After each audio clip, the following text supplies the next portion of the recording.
king of German mercenaries.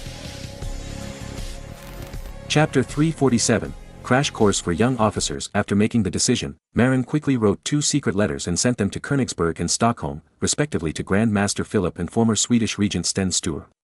Then, Marin thought about it and wrote another letter, which he also sent to Königsberg and handed to his uncle Jules, who served as Philip's chief secretary in the Teutonic state, explaining the situation to him and asking him to serve as the boss of the nominal, White Water Company.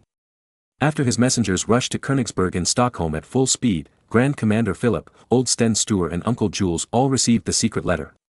Although the 3 people had different reactions, they all agreed with Marin's opinion in the end. Among them, Captain Philip was very hesitant at first. After all, it was not a trivial matter to let outsiders put 10,000 troops on their own land. However, Marin told him in the letter that the reason why the army was placed in the Teutonic Kingdom was because the surrounding forces put too much pressure on Marin. And Marin would make a big move in 2 years, so he had to train tens of thousands of soldiers. Moreover, in order to improve the quality of training for the new army, Marin sent out Schwartz, his #1 general who had followed him from beginning to end, which shows how much he valued it. You know, Schwartz is not comparable to other East Frisian generals. Schwartz has been following Marin since before he became famous, and he has a very long history. Of course, this is not the most important thing. The most important thing is that Marin told Captain Philip that the training of the East Frisian army was basically handled by Schwartz himself. Marin himself was only responsible for giving guidance, and the specific command of the army training was all managed by Schwartz. It can be said that the East Frisian army was trained by Schwartz under the guidance of Marin. The East Frisian army's combat effectiveness was known throughout Europe to be stronger than the Saxon army, with 10,000 troops defeating more than 20,000 Saxon troops. Although there was a component of Marin's strategy, it was an indisputable fact. The condition given by Marin was to allow the new army formed by Grand Commander Philip to train together with Marin's new army, all under the guidance of Schwartz. In this way, the 5,000 new troops formed by Grand Marshal Philip of the Teutonic Empire will fully learn the authentic Marin phalanx and East Frisian training methods. Not only that, Marin also gave a timetable. Marin said that by 1503 at the latest, the 10,000 troops would leave the Teutonic state and carry out their mission, which was also a promise to Grand Master Philip. In fact, the reason for setting this timetable was that Marin prepared it for Archbishop Rovere. In 1503, that was the time when Alexander VI was poisoned and died in history. But in fact, because of the appearance of Marin in this life, Archbishop Rovere got the Cantrera earlier. Marin estimated that the time when Alexander VI was poisoned would be much earlier. After getting Marin's guarantee, Grand Commander Philip finally made up his mind and allowed Marin to place the new army in the Teutonic state and train with the new army under Philip. Although the area of the Teutonic state was greatly reduced due to the joint attack of Poland and Lithuania, it still had an area of about 36,000 square kilometers. Previously, Philip followed Marin's suggestion and enclosed land in the Teutonic Kingdom. However, the Teutonic Kingdom was a commercial country, and the knights were more keen on doing business. Therefore, the 300,000 people of the Teutonic Kingdom were mainly concentrated in the 4 Hanseatic cities such as Königsberg. In other areas, the population was relatively sparse. Especially in the eastern inland areas, there were few people. Previously, the 5,000 new troops of Grand Commander Philip were hidden in the sparsely populated areas of the eastern inland areas for training. Marin's new troops could also come together with the new troops of the Teutonic Kingdom. Uncle Jules naturally agreed to Marin's request without hesitation. Old Sten Sture was shocked when he received Marin's secret letter. Because he was indeed secretly preparing for the anti-Denmark plan, but that was a confidential matter. How did Marin know about it? However, after thinking it over again and again, Old Sten Sture decided to accept Marin's kindness. As a former Swedish ruler, Old Sten Sture was well aware of the dirty tricks between the major forces in major European regions. First of all, the Hanseatic League and the Kalmar League were enemies. As the leading force in the Hanseatic League's Baltic trade circle, the Teutonic Empire's anti-Danish stance was beyond doubt. Therefore, Old Sten Sture was relieved to send people to the Teutonic Empire for training. Moreover, Old Sten Sture also knew about the dirty tricks between Marin and the Earldom of Oldenburg. As for the Jever issue, Old Sten Sture did not believe that Marin did not want to solve it. Obviously, this letter showed Marin's determination to solve the Jever problem. So, after thinking it over again and again, Old Sten Sture chose to believe Marin. Then, Old Sten Sture sent a group of capable men to the Teutonic Kingdom to learn new military command methods. The leader of the team was a young nobleman named Erik Johansson Vasa. If Marin knew the last name of this leader, he would definitely exclaim. Because the last name of the future Swedish royal family is Vasa. And the world-famous Gustav II belongs to the Vasa dynasty. In fact, this person is the father of Gustav I, the founding monarch of the Vasa dynasty. After the relevant matters were settled, Marin began to worry about the officers. A 10,000-man army has at least 40 companies, which requires 40 company commanders. Generally speaking, the company commanders need to be wandering knights because the civilians' cultural level and tactical literacy are not enough. Although Marin has started to run schools on a large scale in the East Frisian territory, the current education level is only at the primary school level. God knows how many years it will take to train officers. What Marin lacks most at the moment is time. Therefore, although training those children is the safest way, time really waits for no one. To this end, Marin decided to organize a crash course for young officers. The so-called crash course for young officers means that Marin intends to select smart and brave teenagers between the ages of 15 and 20, and provide intensive education in an effort to train them into officers quickly. Although they are not like those children who have to start learning from primary school, which may lead to a weak foundation, Marin can't care so much because he is very short of time. To this end, Marin intends to implement a simplified version of military and cultural education for these young people. The so-called simplified version omits the knowledge in the cultural courses that is not useful for young reserve officers, and only teaches them military-related knowledge, even words. To this end, Marin took the time to compile an infantry training outline, which used a total of 800 different words, mainly including, stand at attention, at ease, turn left, turn right, forward, fire, fire, and other words for training and combat orders issued by officers. Marin plans to teach the young people in the crash course only these 800 words commonly used in the military. As for other words, they will not be taught together for the time being. If they are interested, they can learn by themselves, but if they are not interested, forget it. What Marin wanted was just a group of officers who were familiar with combat orders. Perhaps, they were average in ability. However, because they had training methods and tactics that were ahead of their time, they could make up for their shortcomings. When those children who had received military education from childhood came up, Marin could completely replace these half-finished young officers. At present, the education that Marin promotes in East Frisia actually only includes children under 15 years old. For teenagers over 15 years old, there is no corresponding education plan. Because, in Marin's view, these teenagers who have reached 16 years old will soon be able to work as laborers, and it is a waste to leave them in school. Moreover, it is too late to start education at the age of 16, and you can't learn much. Because time does not allow. When they become adults, even if Marin wants to keep them in school, their parents are still not happy.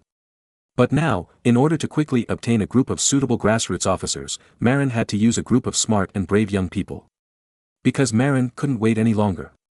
You know, Marin is promoting a mercenary system, and grassroots officers are very important. If Marin uses recruited wandering knights as commanders, after Marin sends the army out to fight for his employer, those officers who were wandering knights may be bribed. Because those wandering knights are not East Frisians, and they have no sense of belonging to the East Frisian county. Even if they betray Marin, there will be no burden. Marin chose to educate the children in his country, which was different. These children all came from families in the East Frisian country. Their families were all in the East Frisian country. If they dared to betray, their families would suffer. Moreover, in Europe at that time, there was also the idea of loyalty to the monarch and patriotism. As an East Frisian, it was inevitable that they would be more inclined to the monarch of their country.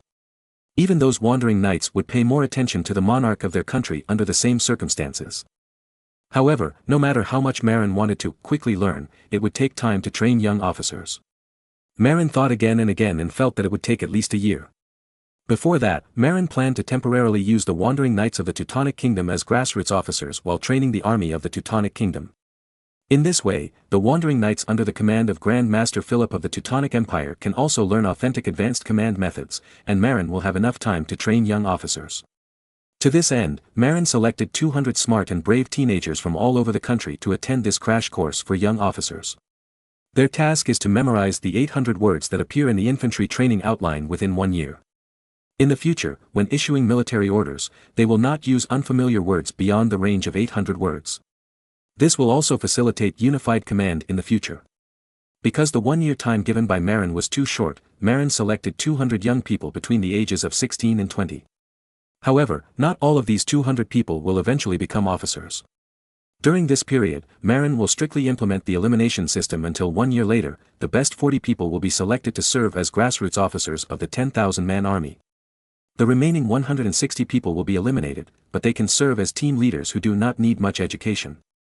This new army and this group of young officers were actually prepared by Marin for his father-in-law, Archbishop Rovere.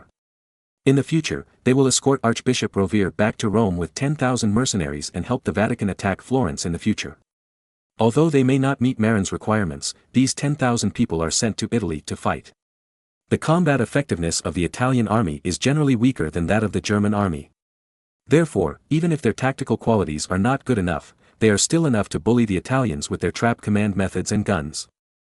Chapter 348 Recruiting soldiers. After setting the plan to expand the army by 10,000, Marin not only selected 200 young people in the country to be trained as reserve officers, but also sent Schwartz, 50 experienced squad leaders and 10 company commanders of the reserve forces, all wandering knights, to be responsible for the training of the new army.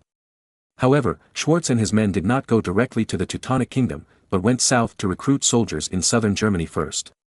Because it was difficult to recruit 10,000 soldiers in the Teutonic Kingdom with a population of only 300,000. Moreover, the Teutonic Kingdom was a relatively wealthy Hanseatic commercial country. In such a country, it was very difficult to recruit 10,000 mercenaries who were willing to gamble their lives. Of course, the Teutonic Kingdom also has its advantages, that is, there are many wandering knights there. Because the Teutonic Knights are one of the 3 famous knightly orders in the Christian world, there are many young wandering German knights who come to join them every year, with an average of several hundred people each year. Therefore, the Teutonic Empire never lacked knights. There were more than 800 Teutonic knights with the status and title of Teutonic Knights. And there were thousands of knights without the title of Teutonic Knights. In the Battle of Grunwald, also known as the Battle of Tannenberg, which led to the decline of the Teutonic Empire, among the 27,000 troops of the Teutonic Empire, there were more than 10,000 plate knights.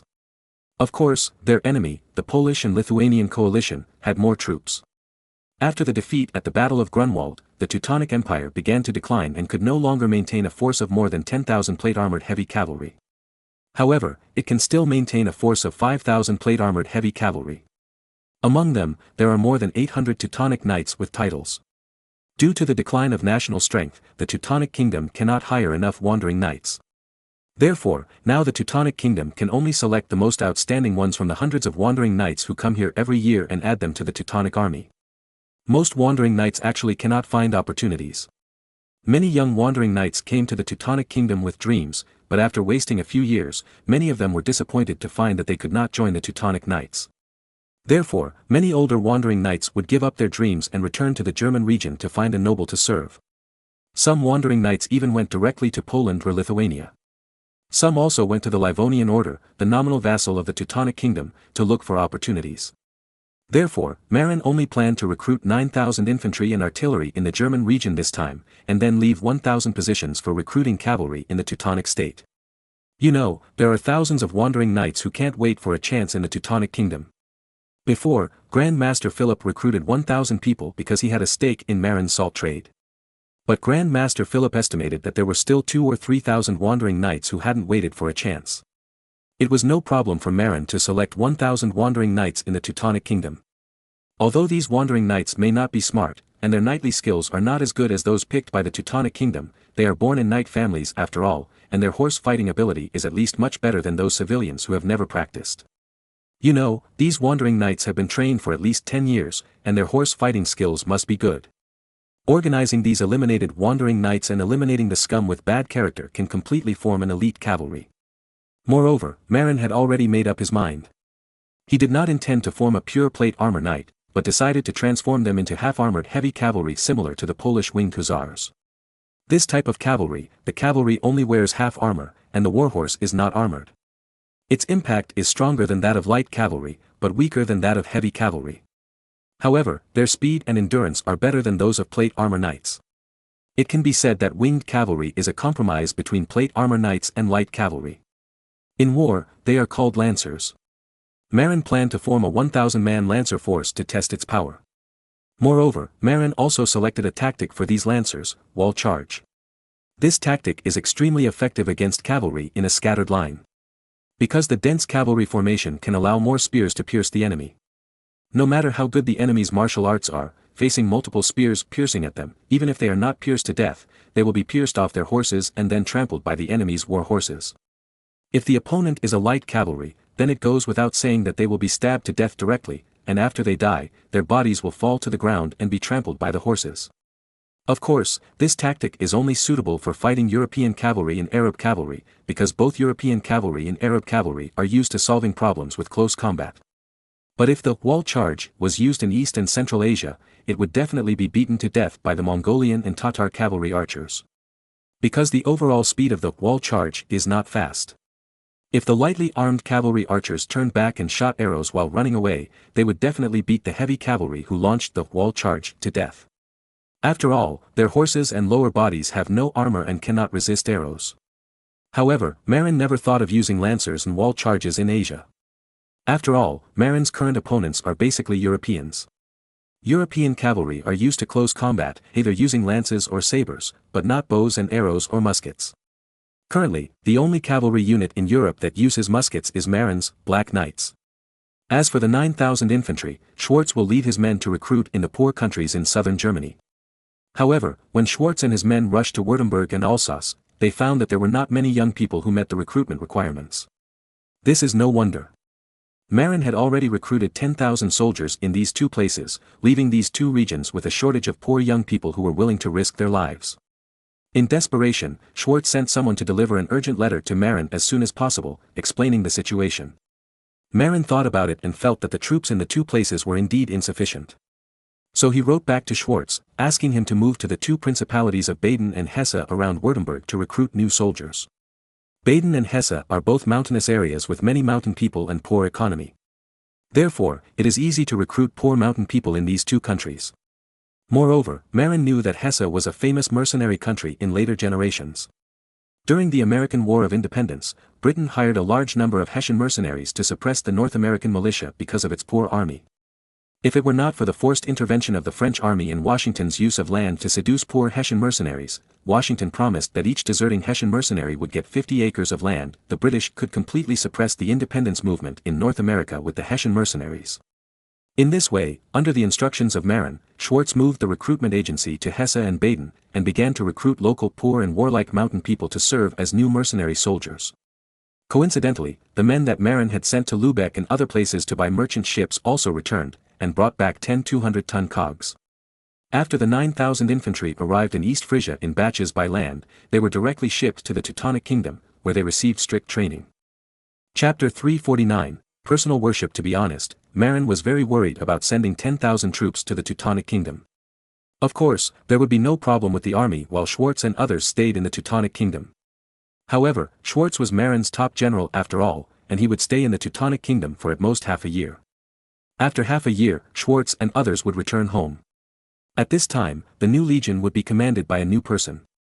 However, Marin could not guarantee whether the new commander and grassroots officers would be loyal to him. So, Marin once again recalled what happened when he captured Emden city. Because of the deception of auxiliary Bishop Taylor, the citizens of Emden fanatically worshipped the former Count Edisard I of East Frisia and fought to the death with their own army, which left a very deep impression on Marin. However, later, after Marin asked auxiliary Bishop Taylor to help him train a group of young priests, he didn't care about them. After all, Marin himself became the king of a country and was busy all day long. How could he have the time to care about those trivial matters? Now, almost 2 years have passed, and auxiliary Bishop Taylor should have some results. So, Marin sent someone to summon assistant Bishop Taylor. Auxiliary Bishop Taylor hadn't seen Marin for more than a year. Seeing Marin at this moment was like seeing a relative, with excitement and enthusiasm on his face. God, I finally see you, the almighty Earl. Then, Assistant Bishop Taylor, with an excited face, was so excited that he wanted to kneel down, as if he had seen the powerful fatty do. But Marin knew that Taylor was a mean person, and the excitement on his face was mostly fake. Of course, there was also some truth in it. After all, he could make him rich. Okay, get up and talk properly. Marin said unhappily. Taylor really restrained himself a lot and reported his work to Marin respectfully. In the past 2 years, Taylor has brought 50 young missionaries to teach them how to help Marin deceive the people. Most of these 50 young missionaries are from various monasteries in East Frisia, and a small number are recruited from other places. The common feature of these people is that they are young, and being young means having a future. Of course, it also means that they have no present. The church is also a place where seniority is very important. Except for a few cardinals with extremely strong backing, most of the Roman cardinals are just old men who can barely walk. Therefore, if these 50 young priests from common families want to make a name for themselves, they have to endure for decades. Even if they endure for decades, they may not be able to make a name for themselves, as it depends on opportunities. Therefore, when Marin wanted to recruit them, they chose to join him without hesitation. After all, opportunities are too rare, and if you can seize one, you will be reborn. In the past 2 years, these 50 young priests have followed auxiliary Bishop Taylor to learn the techniques of deceiving ordinary people. Although they have only learned for 2 years, they are certainly not as cunning as Taylor. However, most of them, about 40 people, can barely graduate and deceive ordinary people. After all, although these monks came from ordinary families, they had been learning cultural knowledge since they entered the monastery. Therefore, their cultural foundation was generally good. Taylor did not have to work as hard as teaching illiterate people. In 2 years, 40 out of 50 people barely passed the test. In fact, in the Middle Ages, the most educated group in Europe was not the nobility, but the clergy. There may be many uneducated children in the nobility, but everyone in the clergy must have a good cultural accomplishment. After all, if you want to fool people, you must ensure that you have enough knowledge reserves. And many nobles, because they focus on martial arts learning, may not be willing to sit down and learn cultural knowledge. Therefore, the priests of this era were the most educated group in Europe. In fact, more than half of the college students in European universities at this time were priests. For example, the famous Copernicus was born a priest. Originally, Marin planned to recruit him, but he didn't expect that after he couldn't make it in Italy, he ran back to Poland. After all, Copernicus' uncle was a local archbishop in Poland. As a second generation in the religious world, Copernicus had no worries about his livelihood in Poland.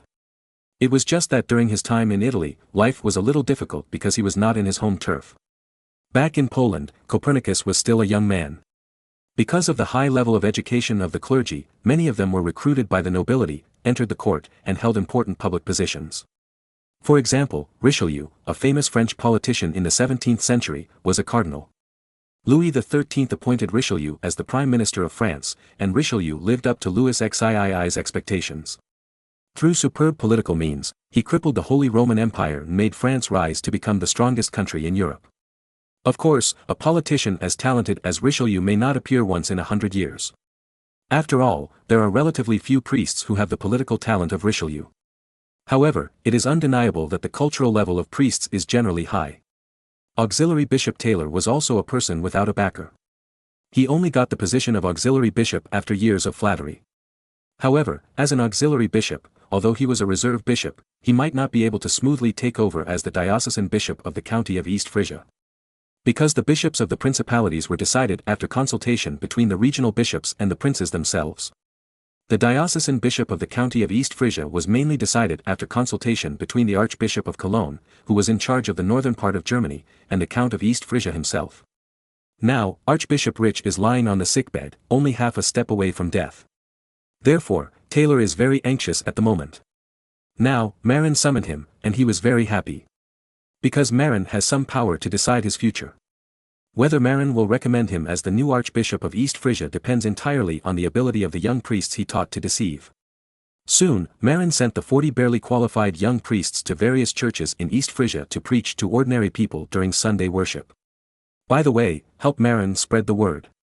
In order to test the effect, Marin even disguised himself, mixed into the crowd of worshippers, and inspected those young priests. After investigation, Marin found that these young priests were still capable of deceiving people. Although they could not deceive people like him who had received higher education, people of this era still listened to their deceit. So, Marin was satisfied and formally promised Bishop Taylor that he would recommend Archbishop Rich to the Archbishop of Cologne as the Archbishop of East Frisia after Archbishop Rich's death. At the same time, he asked for money from his own pocket to help him pay a certain amount of bribes to the Archbishop of Cologne. Then, Marin formally accepted the 40 graduated missionaries and planned to arrange them to the army. At the same time, Marin will continue to recruit a group of new young priests and give them to Taylor for training. In return, Taylor will receive a training fee of 2,000 gold coins per year. After receiving these 40 young deceitful priests, Marin immediately selected 20 of them and sent them to the new Teutonic army. From then on, these missionaries would preach in the barracks every night, and by the way, brainwashed the mercenaries who had just joined Marin, so that they would worship Marin as a person. In order to coordinate with their actions, Marin also arranged for Leonardo da Vinci to help him paint a portrait of Wise and Brave, which was very much in the style of Taizu. Afterwards, Marin arranged for craftsmen to carve molds based on this painting and print a batch of Marin portraits. The purpose of these portraits was naturally to be hung in the military camp. Every day, the task of those deceiving priests, in addition to preaching, is to point to the portrait of Marin's Wise and Brave, to brainwash the recruits, teach them to unconditionally worship and trust Marin, and strive to make them willing to go through fire and water for Marin.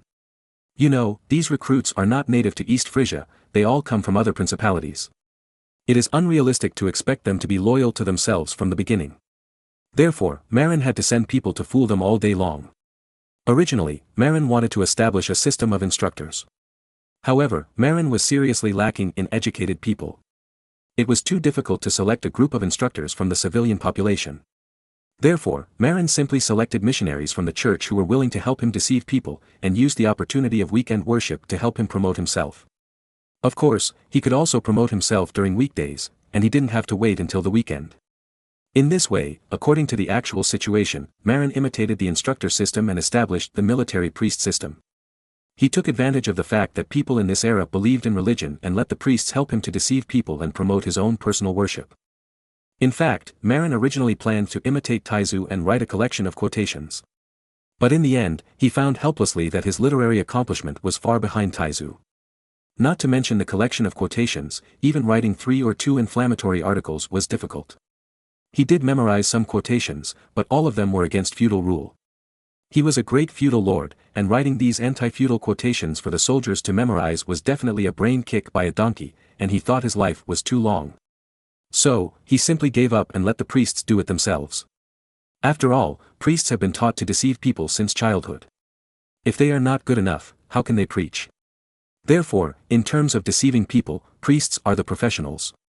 Therefore, Marin urged Taylor to help him train more deceitful priests, and then distribute them to churches and military camps across the country. Even in the future, they will be distributed to churches in colonies. In this way, with these deceitful priests helping him to spread the word, he would surely be able to make most of the citizens and soldiers worship and support him wholeheartedly. In this way, his rule would be incomparably solid, without having to worry about being betrayed by his subordinates. Chapter 350. The mercenary King Schwarz's recruitment work in Hesse and Baden was incredibly smooth. Several recruitment points were surrounded by enthusiastic local young people. When Marin received the news, he was also filled with emotion. It was hard to imagine the poverty of the Germans in this era. In this era, when the rye yield per mu was only more than 100 kilograms, there was not enough food. And because the Black Death had not broken out on a large scale for a long time, the population had increased a lot. If it was a noble or wealthy family, adding a few more people might not be a big deal. But for a serf family, it was a tragedy. The number of people needed to cultivate the land of the manor was limited, and the number of people to be supported was also limited. The serf owners were not philanthropists and would not sacrifice themselves for the benefit of others. Therefore, in a serf family, except for the eldest son who needed to inherit his father's business and continue to be a serf for the serf owner, the other sons would be driven out by the manor owner to make a living when they grew up. If they were near Hanseatic commercial cities or in areas with developed handicraft industries such as Saxony, these surplus laborers might be able to enter handicraft workshops and sell their labor to make ends meet. However, in inland mountainous areas such as Hesse and Baden, there were basically no handicraft industries, and the city's carrying capacity was also very limited. Therefore, the people here were really poor. Schwarz was surrounded by a group of skinny young men at the recruitment points in Hesse and Baden. It was obvious that most of these young men were not well fed. However, Schwarz came here to recruit soldiers, not to do charity. Since he was recruiting soldiers, he naturally needed to go through an assessment. It's still Marin's old method: you don't need to be very skilled in martial arts, you just need to be brave enough and not afraid of pain during the assessment battle. After all, being a mercenary is a dangerous profession where you have to rely on your head. If you are afraid of being hurt or hurt by your opponent's stick, how can you guarantee that you will have the courage to fight the enemy on the battlefield? Of course, in the competition, if a person is brave and fearless but also has a cool head, he or she will be specially marked on the list and trained as a squad leader in the future. The grassroots soldiers need to be brave and fearless, and the grassroots officers need to be brave and fearless as well as have a cool mind. Schwarz originally planned to recruit 9,000 infantrymen in Hesse and Baden, but he did not expect that even after he had selected the soldiers, a large group of local youth still surrounded the recruitment point and refused to let him go. Schwartz had no choice but to send someone to deliver the news back to Auric as fast as possible. After receiving the news, Marin pondered for a long time, and then gave a reply: continue to recruit 2,500 people, just to fill the vacancies left by Franzberg's 2,500 people. As for the 2,500 people that Franzberg took away, Marin did not intend to take them back. After all, he and the Emperor had known each other for a long time and had received the Emperor's support. Otherwise, he would not have been able to secure his position as Count. Franzberg and the 2,500 soldiers were Marin's representatives and helpers to the Emperor.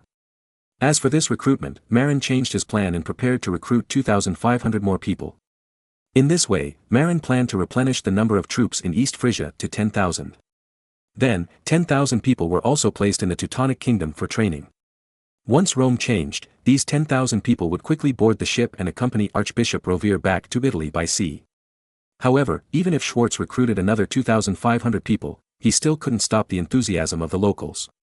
You know, Schwartz recruited a total of 11,500 people in the two principalities, but as many as 40,000 young people came to sign up. Although they knew being a mercenary was dangerous, these young people were afraid of poverty. In order to have enough food every day, they were willing to gamble their lives. Moreover, the people who came were not only from Hesse and Baden. After hearing the news, some poor young people from nearby principalities also came on foot from all over to sign up. When Schwartz announced that he would stop hiring, many young people cried. Many even shouted that they did not want a salary of 3 pfennigs a day, but only wanted to have enough food to eat every day. No wonder, this year the climate in the inland areas of Germany was abnormal, and many places suffered from poor harvests and famine. Coincidentally, Hesse and Baden were within the famine range. That's why so many people wanted to sign up to be mercenaries. Otherwise, staying at home would starve to death. It's better to be a mercenary and die a full death. If you are lucky, not only will you not die in battle, but you will also make a fortune and go home. Once upon a time, there were several mercenaries who joined Marin's expedition to Italy. After Marin privately sold the prisoners and horses, he gave each of them a lot of gold coins. After returning, these people built houses, bought land, married wives, and became small winners in life. Inspired by this rumor, when the young people in the Hesse region heard that Marin had sent people to recruit soldiers, many of them rushed to sign up. In fact, they didn't know that the good things that happened in Italy were hard to come by. But people have a lucky mentality and always imagine that they are the ones who are lucky. Therefore, the young people are very active. Moreover, even if they don't get good things like dozens or hundreds of gold coins, they can definitely eat and dress warmly with a salary of 3 pfennigs a day, and they can even save half of the money to subsidize their families. What's more, there is a famine in southern Germany this year. It's good to be alive. How can you dare to be picky? Schwartz sent people to bring the recruits back to East Frisia in batches, and at the same time sent an urgent letter to Marin. Marin originally planned to ignore it, but he suddenly remembered that his American colony seemed to need a large population. So Marin changed his mind. He immediately wrote back, asking Schwartz to come back immediately and go to the Teutonic Kingdom with the selected new soldiers. But at the same time, Kohler was sent to these two places with a group of subordinates. Kohler went there not to recruit soldiers, but to recruit immigrants. The development of the American colonies required population and labor. Since these young people were too poor to survive, why not recruit some of them to come and reclaim the wasteland in the American colonies? Kohler not only brought many clerks and guards, but also many bakers who were good at making cola bread, that is, adding straw bran to bread.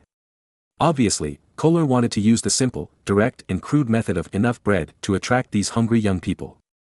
The operation of loading the new recruits onto ships and shipping them to the Teutonic states went smoothly. Marin not only used the 10 200-ton cogs he had previously purchased, but also hired a dozen idle merchant ships from the Hanseatic League to help transport the troops. Marin ordered the fleet to transport 9,000 people to the Teutonic Kingdom, and left another 2,500 people to supplement the army of the East Frisian county. His large-scale recruitment of soldiers once again caused tension among neighboring countries. However, Marin told the envoys of neighboring countries that these were mercenaries recruited for the Teutonic Kingdom. And Grand Master Philip and Duke John II of Clever also came forward to help cover up the lie, which reassured several neighboring countries. The operation of recruiting cavalry in the Teutonic territory was also extremely smooth. Marin's uncle Jules came forward in person, and most of the wandering knights in the Teutonic territory who were not selected by the Teutonic Knights chose to participate in the selection. Jules clearly remembered Marin's recruitment requirements, only recruiting people with good moral character. Jules would not recruit any wandering knights who had committed crimes in the Teutonic Kingdom. You know, he was the secretary of the Grand Master of the Teutonic Kingdom, and it was very easy for him to check the Teutonic Kingdom security files. Who had committed a crime and who had always been honest could be clearly found out by checking. Therefore, he only needed to pick people from those wandering knights who had not committed any crime. Moreover, due to the tight financial situation, many wandering knights were really struggling to make ends meet. Some even went to work as guards in the homes of small landlords in the countryside in order to avoid starvation. Marin offered these wandering knights a salary of 9 pfennigs a day, 3 times that of infantrymen. With such a salary, they would definitely not have to worry about food and drink, and they would also have money to buy feed for their war horses. Therefore, these wandering knights still signed up enthusiastically. When Schwartz arrived at the Teutonic Kingdom with 9,000 new infantry soldiers, Jules had been waiting for a long time with 1,000 selected cavalrymen. When the news of the completion of the recruitment was passed back to the royal palace of Auric, Marin was drinking with his father-in-law, Archbishop Rovere. "Congratulations, boy. With more than 20,000 soldiers under your command, you are already the king of mercenaries in Germany. No mercenary leader has as many soldiers as you, not even the Swiss. I am proud of you." Archbishop Rovere raised his glass filled with Bordeaux wine and congratulated. "Just the king of the German mercenary world." Marin smiled helplessly. As a time traveler, what is there to be proud of being a mercenary leader? "My goal is the Sea of Stars," Marin added silently in his heart. End of this book.